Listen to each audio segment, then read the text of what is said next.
जय हिंद दोस्तों, एक बार फिर गोदी मीडिया को नफरत की फसल उगाने के लिए जम्मू एंड कश्मीर के पहलगाम में हुए आतंकवादी घटना से नफरत की बीज मिल गई, जिससे भारत में नफरत की फसल को उगाया जा रहा है। मैं हूं आमिर और आप मेरे साथ बने हुए हैं नुक्कड़ न्यूज पर। दरअसल मंगलवार को जम्मू एंड कश्मीर के पहलगाम में आतंकवादियों ने पहलगाम में आए हुए टूरिस्ट पर अंधाधुंध फायरिंग करके उन्हें मौत के घाट उतार दिया। इस हादसे में जो लोग शहीद हुए हैं उनका आंकड़ा 28 बताया जा रहा है। इसके अलावा कई लोग इस हादसे में जो है इंजर्ड भी हुए। आतंकवादी हमले की जिम्मेदारी आतंकवादी संगठन लश्कर-ए-तैयबा ने ली है। इस हादसे में 28 लोग शहीद हुए, जिसमें से 2 लोगों के नाम नेपाल और यूएई से शामिल है, जो टूरिस्ट में आए थे, जिनके नाम सुशील नाथियाल इंदौर से, सैयद आदिल शाह पहलगाम से, हेमंत सुहास जोशी मुंबई महाराष्ट्र से, विनय नरवाल हरियाणा से, अतुल श्रीकांत मुनि डोंबिवली महाराष्ट्र से, नीरज उद्वानी उत्तराखंड से, वितेन अधिकारी कोलकाता से, सुदीप नेपाल से, शुभम द्विवेदी उत्तर प्रदेश से, प्रशांत कुमार उड़ीसा से, मनीष रंजन जो बिहार से है, रामचंद्र केरला से, संजय लक्ष्मण लाली थाने महाराष्ट्र से, दिनेश अग्रवाल चंडीगढ़ से, समीर गुहार कोलकाता से, दिलीप दसाली पनवेल महाराष्ट्र से, सचंद्र मोली विशाखापट्टनम से, मधुसूदन सम्मी सेट्टी बैंगलोर से, संतोष जागड़ा पूना महाराष्ट्र से, मंजुनाथ राव कर्नाटक से, कस्तूरबा जनगोते पुणे महाराष्ट्र से, भारत भूषण बैंगलोर से, उसके अलावा सुमित परमार गुजरात से और यतीश परमार जो के दोनों एक ही फैमिली से थे, वो दोनों गुजरात से थे, शैलेश भाई हिम्मत भाई कलाथिया गुजरात से थे और अरुणाचल प्रदेश के तगलिंग जो एयरफोर्स के एम्प्लॉय थे। तमाम लोग जो इस हादसे में शहीद हुए हैं, ये उन शहीदों के नाम है।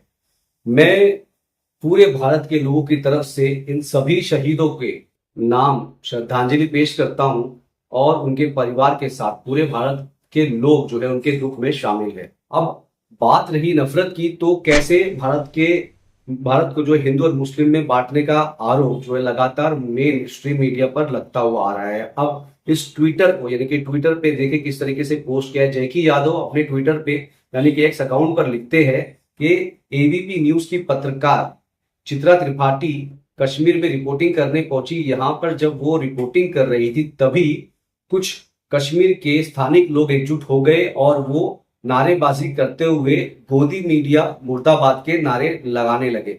इस पर चित्रा त्रिपाठी जो है वो भड़क गई। कश्मीरी लोगों ने ये भी कहा, अमन की बात करिए, नफरत मत फैलाइए। कश्मीर के लोग जो वहां रहते हैं वो क्या कहते दिखाई दे रहे हैं और उनकी बात से शायद आपको अंदाजा होगा कि मीडिया के लोग वहां जा करके क्या काम कर रहे होंगे या इस मामले को कैसे पेश कर रहे हैं। कश्मीर के लोग भड़क रहे हैं कि जो काम आतंकवादी आधा अधूरा छोड़ करके गए हैं उस काम को गोदी मीडिया जो है पूरा करने में लगा हुआ है। गोदी मीडिया गोदी मीडिया गोदी मीडिया मारोगे तो मार डालो, मारोगे तो मार डालो। हिंदू मुस्लिम का सीन नहीं है, ये इंसानियत का कत्ल है। उन्होंने वहां से क्या किया, हम बोल रहे थे मतलब अमन से रहना चाहिए, ये वहां से उनको इशारा कर रहे हैं कैमरा बंद कीजिए। उन्होंने वहां पे लाइव कट किया और जैसे हमने बात खत्म की वो बोल रहा है चलो फिर से कीजिए। ये सरासर गलत है। मैं 100 किलोमीटर काट के आया इधर जज करने के लिए। कश्मीर से आवाज आई, कश्मीर से आवाज आई, Republic TV, Republic TV, Republic TV. एक एक्सपेक्टेशन है, वो एक बड़ी चैनल है, हम इनको अप्रिसिएशंस दे रहे थे यहाँ से कि you are the only medium जिसके थ्रू हम पूरे इंडिया को बोल सकते हैं कि ये इज नॉट बिटवीन ये हम मुस्लिम।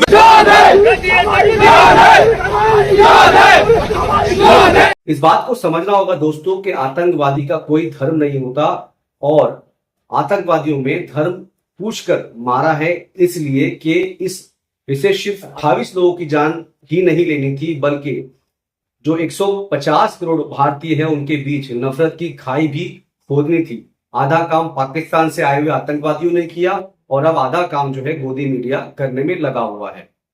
अब ये एक और तस्वीर देखिए दोस्तों, गोदी मीडिया के बारे में तो अब क्या ही कहें, मगर बीजेपी छत्तीसगढ़ की ये पोस्ट देखिए जिसमें महिला का कार्टून बनाकर ये लिखा हुआ है कि धर्म पूछा जाति नहीं, याद रखेंगे।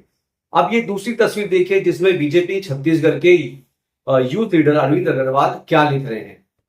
वो लिख रहे हैं, आपने अपनी जान दांव में लगाकर हमारी जान बचाई, हम नजाकत भाई के एहसान कभी नहीं चुका पाएंगे। अब ये दोनों तस्वीर छत्तीसगढ़ की ही है और दोनों ही जो है बीजेपी से है। अब क्या कहें भाई, बात निकलेगी तो बहुत दूर तक जाएगी। तो इस बीच सोशल मीडिया पर कुछ पुरानी वीडियोस हमारे नरेंद्र मोदी जो हमारे पीएम प्रधानमंत्री है उनकी सामने आ रही है, जिसमें वो आतंकवादियों की बात करते हुए कैसे उस वक्त की सरकार पर सवाल खड़ा कर रहे हैं। मुझे जवाब दीजिए, ये जो आतंकवादी है, ये नक्सलवादी है, उनके पास शस्त्र और बारूद कहां से आता है? वो तो विदेश की धरती से आता है और सीमाएं संपूर्ण रूप से आपके कब्जे में है। सीमा सुरक्षा बल आपके कब्जे में है। मैंने उनको दूसरा सवाल पूछा, हमने कहा आतंकवादियों के पास धन आता है, हवाले से आता है, पूरा मनी ट्रांजैक्शन का कारोबार भारत सरकार के कब्जे में है, आरबीआई के अंडर में है, बैंकों के माध्यम से होता है।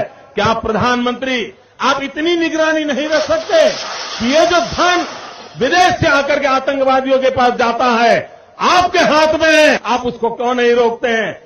मैंने तीसरा सवाल उनको पूछा कि विदेशों से घुसपैठ आते हैं, घुसपैठ आतंकवादियों के रूप में आते हैं, आतंकवादी घटनाएं करते हैं, भाग जाते हैं। प्रधानमंत्री जी आप मुझे बताइए, सीमाएं आपके हाथ में है, कोस्टल सिक्योरिटी आपके हाथ में है, बीएसएफ सेना सब आपके हाथ में है, नेवी आपके हाथ में है, ये विदेश से घुसपैठ के कैसे घुट जाते हैं? मैंने चौथा सवाल पूछा, सारा कम्युनिकेशन भारत सरकार के अंडर में है। कोई भी अगर टेलीफोन पे बात करता है, ईमेल भेजता है, कोई भी कम्युनिकेशन करता है, भारत सरकार उसको इंटरप्ट कर सकती है। इंटरप्ट कर करके जानकारियां पा सकती है कि आतंकवादी गतिविधि के अंदर कौन सा कम्युनिकेशन चल रहा है और आप उसे रोक सकते हो। मैं पूछना चाहता हूं प्रधानमंत्री जी को, इस विषय में आपने क्या किया है? मैंने पांचवा सवाल उनको पूछा कि आप विदेशों में जो आतंकवादी भाग चुके हैं, जो लोग विदेश में बैठ करके हिंदुस्तान में आतंकवाद की घटनाएं कर रहे हैं, उनको प्रत्यारोपण के द्वारा हिंदुस्तान लाने का हमें अधिकार होता है। आपकी विदेश नीति में वो क्या ताकत है? एक बार इन पांचों चीजों पर कुछ करके दिखाइए, आतंकवाद जड़ मूल से उखड़ जाएगा। राज्यों के अधिकार हथिया करके राजनीति के करने के खेल छोड़ दीजिए।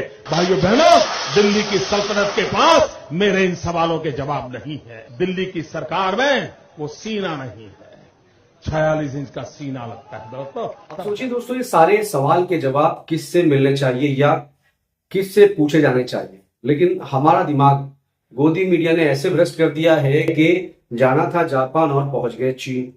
अब इस मामले में हमारे देश का चौथा स्तंभ, जिसे हम मीडिया कहते हैं, सरकार से सवाल पूछने के बजाय अपोजिशन से सवाल करता हुआ नजर आता है।